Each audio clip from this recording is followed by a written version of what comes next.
Friends, JCERT के DG school में आपका स्वागत है।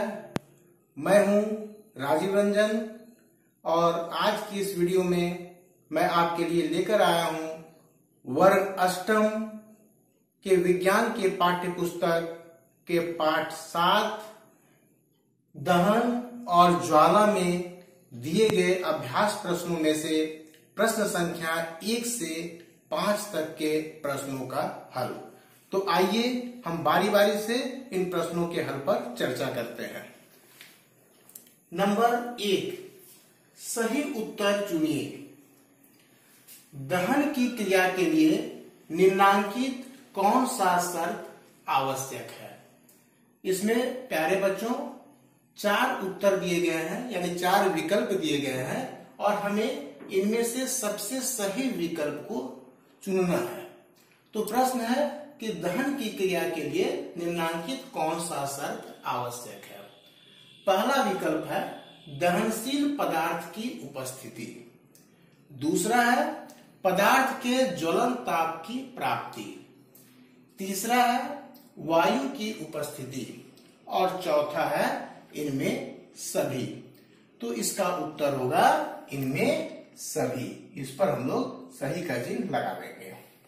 उसके बाद दूसरा प्रश्न है निम्नांकित में किस ईंधन का ऊष्मीय मान सबसे अधिक होता है? निम्नांकित में किस ईंधन का ऊष्मीय मान सबसे अधिक होता है?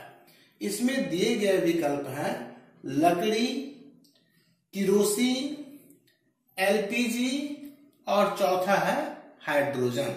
तो इसका सही उत्तर होगा हाइड्रोजन। इसलिए हम लोग हाइड्रोजन पर सही का चिन्ह हम लोग लगा देंगे। उसके बाद तीसरे प्रश्न पर आते हैं निम्नांकित में कौन सा पदार्थ दहनशील है? दहनशील यानी ऐसे पदार्थ जो जलते हैं। तो इसमें 4 विकल्प दिए गए हैं कांच, लोहे का कील, सीमेंट और किरोसिन। निम्नांकित में कौन सा पदार्थ दहनशील है? पहला विकल्प है कांच, दूसरा है लोहे का कील, तीसरा है सीमेंट और चौथा है किरोसिन। तो इसका सही उत्तर होगा किरोसिन। किरोसिन दहनशील पदार्थ है। अब प्रश्न संख्या 4 पर चलते हैं। निम्नांकित में कौन सा पदार्थ अदहनशील है? यानी ऐसा पदार्थ जो नहीं जलता हो। इसमें दिए गए विकल्प हैं लकड़ी, कोयला, पेट्रोल और पत्थर। तो इसमें से चौथा विकल्प पत्थर जो है वह अदहनशील पदार्थ है। इसलिए पत्थर पर हम लोग सही का चिन्ह लगा देंगे। उसके बाद 5वें प्रश्न की ओर चलते हैं। किसी पदार्थ के दहन का पोषक पदार्थ है। इसमें जो विकल्प दिया गया है वह है पहला कार्बन, दूसरा जल, तीसरा ऑक्सीजन और चौथा है कार्बन मोनोऑक्साइड। तो दहन के पोषक पदार्थ में यहां सही उत्तर होगा ऑक्सीजन। सही उत्तर होगा ऑक्सीजन। अब 6 नंबर पर हम लोग चल रहे हैं। खाना पकाने के लिए सबसे अच्छा ईंधन कौन सा है?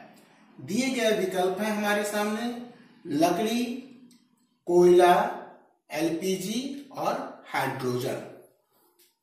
खाना पकाने के लिए सबसे अच्छा ईंधन कौन सा है? पहला विकल्प लकड़ी, दूसरा कोयला, तीसरा एलपीजी और चौथा हाइड्रोजन। तो इसका सही उत्तर होगा एलपीजी। विकल्प संख्या तीसरा जो है विकल्प संख्या 3 यानी ग नंबर एलपीजी इसका सही उत्तर होगा।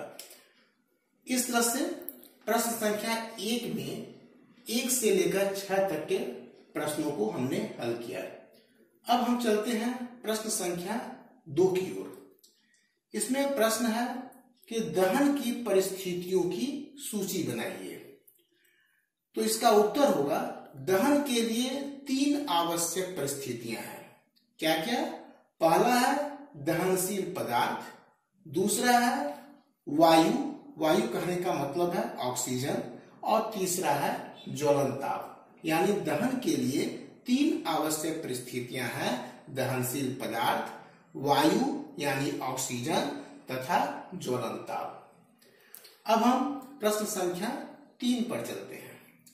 प्रश्न है, ईंधन के रूप में एलपीजी और लकड़ी की तुलना कीजिए। ईंधन के रूप में एलपीजी और लकड़ी की तुलना कीजिए। इसका उत्तर है, एलपीजी का ऊष्मीय मान लकड़ी से अधिक होता है। लकड़ी को जलाने पर बिना जले हुए कार्बन के कण बनते हैं जो एक खतरनाक प्रदूषक है, जबकि एलपीजी को स्वच्छ ईंधन माना जाता है।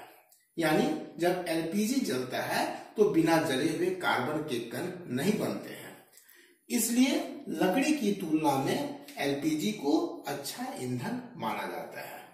मैं फिर से दोहरा देता हूं कि एलपीजी का ऊष्मीय मान लकड़ी से अधिक होता है।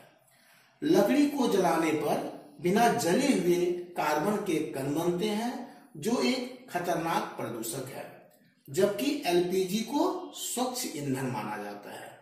इसलिए लकड़ी की तुलना में एलपीजी को अच्छा ईंधन माना जाता है। अब है प्रश्न संख्या 4। सोने और चांदी को पिघलाने के लिए स्वर्णकार ज्वाला के किस क्षेत्र का उपयोग करते हैं और क्यों? सोने और चांदी को पिघलाने के लिए स्वर्णकार ज्वाला के किस क्षेत्र का उपयोग करते हैं और क्यों? इसका उत्तर है कि सोने और चांदी को पिघलाने के लिए स्वर्णकार ज्वाला के सबसे बाहरी क्षेत्र का उपयोग करता है, क्योंकि इस क्षेत्र का यानी ज्वाला के सबसे बाहरी क्षेत्र का ताप सबसे अधिक होता है। अब प्रश्न संख्या 5 की ओर चलते हैं। प्रश्न है, हरी पत्तियों के ढेर को जलाना कठिन होता है, परंतु सूखी पत्तियों में आग आसानी से लग जाती है, समझाइए। इसका उत्तर है, हरी पत्तियों में नमी की मात्रा अधिक होने के कारण उसका ज्वलन ताप अधिक होता है, जबकि सूखी पत्तियों में नमी की मात्रा नहीं होने के कारण ज्वलन ताप कम होता है। इसलिए हरी पत्तियों के ढेर को जलाना कठिन होता है, परंतु सूखी पत्तियों में आग आसानी से लग जाती है। हरी पत्तियों में नमी की मात्रा अधिक होने के कारण उसका ज्वलन ताप अधिक होता है, जबकि सूखी पत्तियों में नमी की मात्रा नहीं होने के कारण ज्वलन ताप कम होता है। इसलिए हरी पत्तियों के ढेर को जलाना कठिन होता है, परंतु सूखी पत्तियों में आग आसानी से लग जाती है। तो प्यारे बच्चों, आज की इस वीडियो में हमने प्रश्न संख्या 1 से लेकर 5 तक के प्रश्नों के हल के बारे में चर्चा किया। अब इस पाठ में प्रश्न संख्या 5 के बाद भी कुछ प्रश्न हैं जिनको हम अगले वीडियो में देखेंगे। तब तक के लिए धन्यवाद।